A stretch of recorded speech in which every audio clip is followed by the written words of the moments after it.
بسم اللہ الرحمن الرحیم. پیارے بچوں السلام علیکم. کئی دنوں سے زہرا کی طبیعت کچھ ٹھیک نہیں تھی. وہ خود سے باتیں کر رہی تھی. میرے امی ابو کیوں میرے لیے کلر، آرٹ بک اور بیگ اور دوسری چیزیں نہیں خریدتے؟ پیارے بچوں آپ کو بتا دیں کہ زہرا کے پاس یہ ساری چیزیں پہلے سے موجود تھیں، لیکن وہ ضد کر رہی تھی. مجھے یہ ساری چیزیں نئی چاہیے، اب مجھے پرانی چیزیں استعمال نہیں کرنی ہے. اسے نئے کپڑے بھی چاہیے تھے اور بہت سی دوسری چیزیں بھی.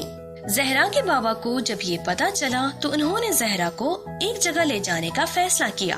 وہ سمجھ گئے تھے کہ زہرا کے پاس اللہ کی دی ہوئی جو نعمتیں ہیں زہرا کو ان کا اندازہ ہی نہیں ہے. اسی لیے انہوں نے زہرا سے کہا، زہرا بیٹی انشاءاللہ ہم جمعے کے دن تمہیں ایک جگہ لے کر جائیں گے.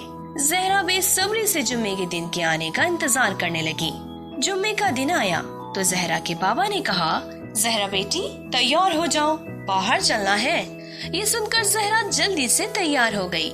سبھی لوگ کار میں بیٹھ گئے اور چل پڑے. زہرا کے بابا نے راستے میں ایک جگہ کار روک کر مٹھائی لی اور دوبارہ کار سٹارٹ کی. ایک پرانے گھر پہنچ گئے.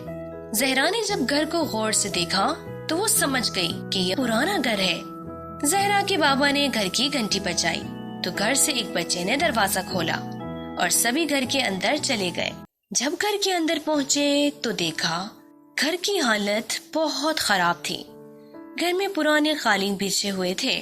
ان کی گھر کی دیواریں تھوڑی سی ٹوٹی ہوئی تھیں. بچوں کے کپڑے بھی پرانے تھے. گھر کے ایک کونے میں ایک انکل لیٹے ہوئے تھے. زہرا کے بابا نے مٹھائی کا ڈبہ ان کے سرہانے رکھ دیا. زہرا کے بابا اور وہ انکل جب آپس میں باتیں کر رہے تھے، زہرا نے غور سے انکل کو دیکھا اور انہیں دیکھ کر وہ سمجھ گئی کہ وہ بیمار ہے. زہرا کے امی ابو کچھ دیر ان کے گھر رکے اور اس کے بعد وہاں سے نکل آئے.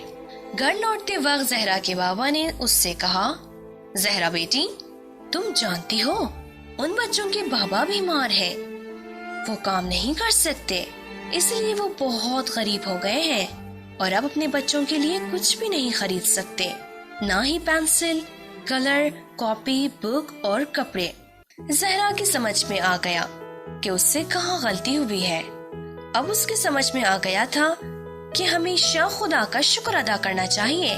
زہرا نے شکر ادا کیا کہ اس کی امی اور بابا بیمار نہیں ہیں. اس نے پھر خدا کا شکر ادا کیا کہ وہ خود بھی مریض نہیں ہے. اس نے خدا کا شکر ادا کیا کہ اس کے بابا اس کے لیے نئے کپڑے، کلر، پینسل اور دوسری چیزوں کو خرید سکتے ہیں. زہرا نے اس دن کے بعد سے یہ ڈیسائیڈ کر لیا کہ خدا کی دی ہوئی نعمتوں کی قدر کرے گی اور ان کا صحیح استعمال کرے گی اور ہمیشہ خدا کا شکر ادا کرے گی. اب اسے اچھی طرح سمجھ میں آ گیا تھا کہ اس کے پاس بہت سی ایسی چیزیں ہیں جن کی اسے قدر نہیں تھی، لیکن اب اسے ہر چیز کی قدر ہے، اس لیے وہ ہر نعمت کے لیے خدا کا شکر ادا کرتی ہے. جی پیارے بچوں، اس کہانی سے ہمیں یہ سبق ملتا ہے کہ ہمیں اللہ کی دی ہوئی تمام نعمتوں کا شکر ادا کرنا چاہیے.